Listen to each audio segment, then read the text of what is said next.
in our world, we call them first world problems. They call it that in this world too. It's funny. It's funny, but that's exactly what a first world problem is, right? It's a problem that's not.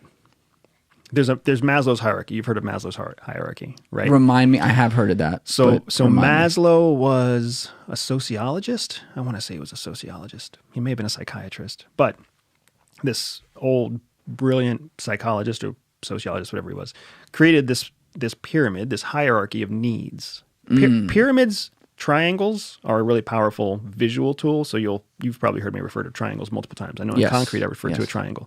So in Maslow's hierarchy, every level of the triangle, and I think there's 5 levels of the triangle, have to do with human need.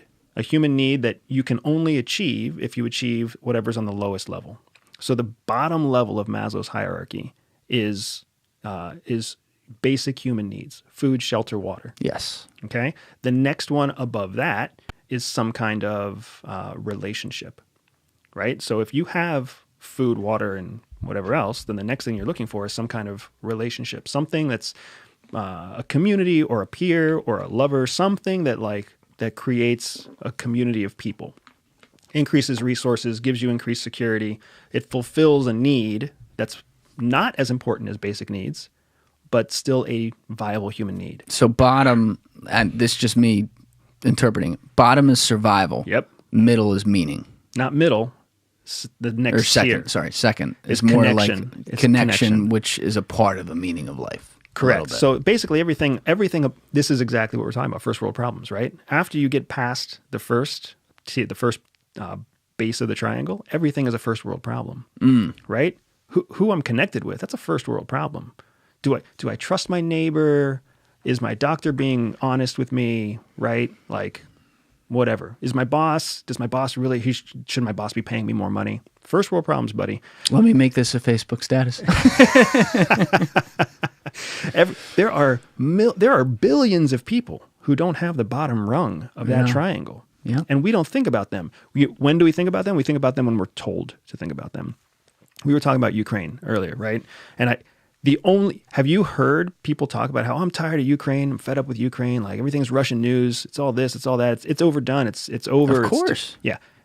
It's been, 7 weeks? Yeah, I know. So like that. That's first world problems right there. Do you know what I mean? Unbelievable. There are entire cities. I think I read that the estimated damage to rebuild in Ukraine today, and their war is far from over, is $65 billion. That sounds low, even. And that's because, it sounds... And that's a lot. And that's a lot, right? Yeah. And you don't ever hear people really talking about the fact that Ukrainians have been dying and fighting with Russians, and Russians have been dying too. Absolutely. Since 2014. Yeah. Right? Everybody's focused on February 24th. I didn't even, by the way, when I had David Satter in here, he told me about that.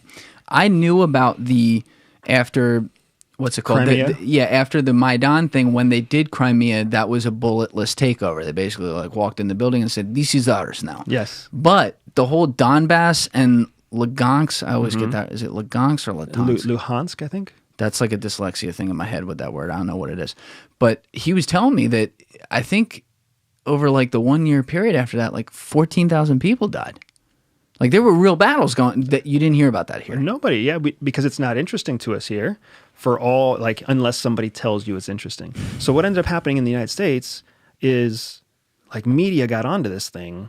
People gleamed onto this, the president was releasing intelligence reports. President does not release intelligence. If you believe that intelligence reports are being released to the public, you're falling for something called information warfare, because what the United States government is doing is waging an information war against Russia. If you speak English, which many educated Russians do, they want a very unified message to go across English language airwaves, so that the people inside Russia are getting that message, hearing that news, being demoralized by the fact that they're losing 14-1 trained Russian troops to Ukrainian troops, right? Like, you cannot trust English language media from almost any outlet right now, because the entire narrative is being controlled between NATO and the United States. All English language right now, that entire narrative is being controlled by one unified body. So there is no independent news source coming out right now. Thank you for watching the video, guys. Please hit that subscribe button and check out this clip's full podcast episode by clicking here or in the description below.